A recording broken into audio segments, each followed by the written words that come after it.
bienvenue dans la matinale de l'entrepreneur, une émission financière. Aujourd'hui, on va parler des marchés financiers, des bourses, comment investir avec mon invité du jour. Bonjour Pierre Perrin-Montlouis, vous êtes analyste financier chez Admiral Markets, donc c'est un courtier, un broker. Alors comme premier sujet du jour, vous avez tenu à revenir sur cette affaire GameStop, ou comment les investisseurs particuliers, en tout cas pendant un temps, ont réussi à inverser la tendance sur un titre et à mettre en difficulté les grands investisseurs, les grands fonds, les hedge funds de ce monde. Est-ce que ça vous a choqué cette affaire?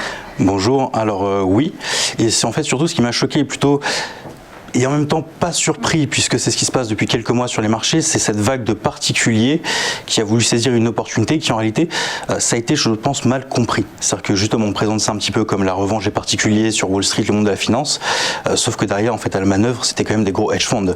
Et on a pas mal de particuliers qui sont arrivés tard sur le mouvement, qui y ont laissé des plumes. Et ça illustre bien, je dirais, le problème aujourd'hui qu'on a sur les marchés, de nombreux particuliers qui débutent complètement, qui arrivent sur ces marchés financiers, qui n'y connaissent pas grand-chose et qui ont besoin justement d'accompagnement, qui recherchent cet accompagnement. Et c'est aussi pour ça que les régulateurs d'ailleurs ont tiré à plusieurs reprises la sonnette d'alarme vis-à-vis de ces particuliers qui font leur premier pas sur des marchés boursiers très compliqués, qui connaissent des situations historiques. Et ces investisseurs particuliers américains qui sont retrouvés sur un forum, sur Reddit, est-ce qu'ils avaient un niveau d'éducation financière élevé? Quelles étaient leurs motivations d'ailleurs? Tout à fait. Alors leur première motivation, c'était à proprement parler l'argent. Là-dessus, il n'y a pas de surprise. On ne vient pas en bourse gère pour autre chose.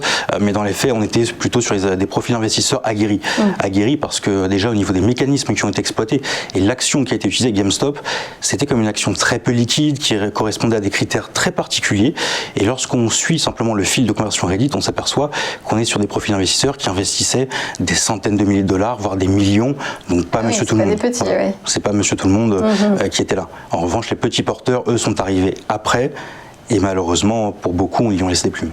Oui, parce que pour l'instant, l'action est bien redescendue. Est-ce que ce genre de phénomène, ça peut arriver en France, justement, avec cette nouvelle vague d'investisseurs?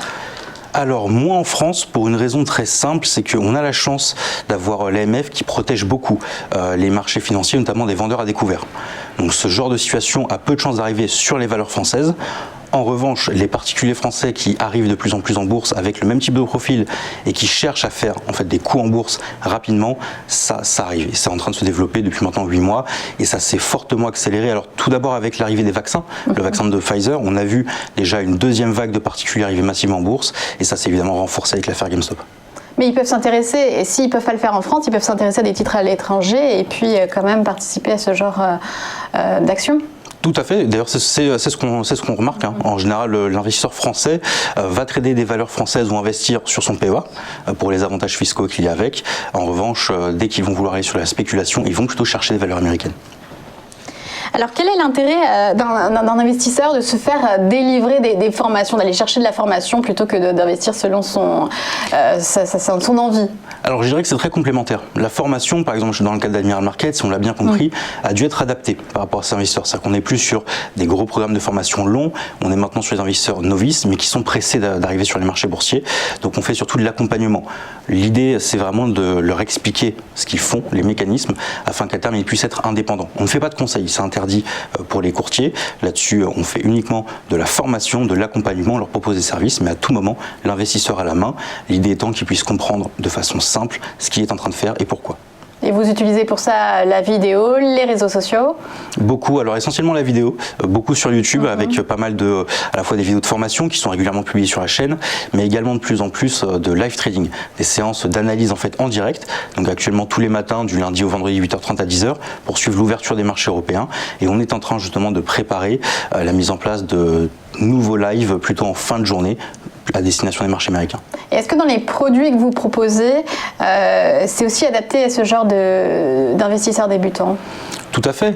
Nos produits sont adaptés à la fois aux investisseurs aguerris et débutants, dans le sens où on a des comptes qui sont fait pour ça, avec des protections supplémentaires, comme par exemple le compte risque limité, qui a vocation en fait à protéger justement les pertes, le capital des investisseurs, au cas où, et on sait que ça arrive, des investisseurs ne comprennent pas forcément tout ce qu'ils sont en train de faire.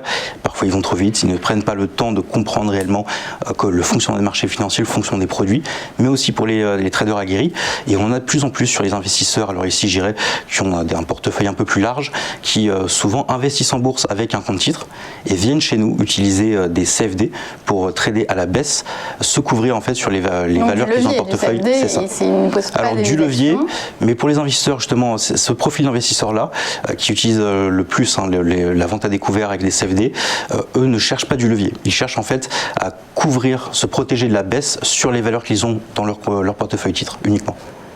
Ça, il faut déjà être bien formé. Mais pourquoi justement est-ce que vous proposez aussi ces contrats-là, cette vente à découvert, alors que ça peut être aussi dangereux ? Ça peut être dangereux, mais c'est demandé par les clients. C'est le principe de l'offre et de la demande. Là, véritablement, on a des clients qui cherchent ce genre de produit. Et il ne faut pas oublier également que, historiquement, la vente à découvert est un catalyseur et qui sert beaucoup de lanceur d'alerte pour les marchés financiers. On a beaucoup d'entreprises dont la direction management concrètement faisait des fraudes et qui ont été dénoncées par des vendeurs à découvert. Et la question, c'est aussi derrière, j'ai une question de fond, pourquoi empêcher les gens de vendre s'ils peuvent acheter ? On est quand même sur un marché libre. Si on doit pouvoir acheter, on doit aussi pouvoir vendre. Et justement, pour donner des idées, alors vous n'avez pas le droit de donner des conseils, mais si un investisseur n'a pas d'idée, comment il fait pour trouver dans quel secteur investir via votre plateforme ? Alors tout simplement, il pourra aller sur l'onglet Actualités de marché, sur le site internet d'Admiral Markets. On publie régulièrement les actualités où on parle à la fois de valeurs spécifiques, on parle également de secteurs, mais globalement sur les grands secteurs, ici on fait régulièrement des sélections d'actions, de valeurs, avec par exemple en ce moment le secteur vraiment à surveiller, c'est tout ce qui est microconducteurs. C'est un secteur porteur, c'est vraiment le pétrole de demain. On voit bien avec la Chine d'ailleurs. Voilà, on a une pénurie qui est aussi liée tout simplement à la guerre politique, à la guerre économique et de fond quasi politique qui avait été entamé par Donald Trump avec la Chine, ce bras de fer qui porte véritablement sur les microconducteurs. Et on voit que toutes les entreprises autour de ce secteur en ont profité. Et comment l'investisseur fait pour trouver sa diversification ? Est-ce que vous l'incitez aussi à ça, à ne pas tout mettre ses œufs dans le même panier ? Bien sûr, on y incite beaucoup, on en parle régulièrement, toujours en live, on insiste beaucoup sur les risques, parce que c'est vraiment aujourd'hui ce que les investisseurs ont tendance à oublier. De toute façon, vous êtes obligés. C'est ça. Alors on a les disclaimers, mais les disclaimers, malheureusement, on le sait, tout le monde ne les lit pas.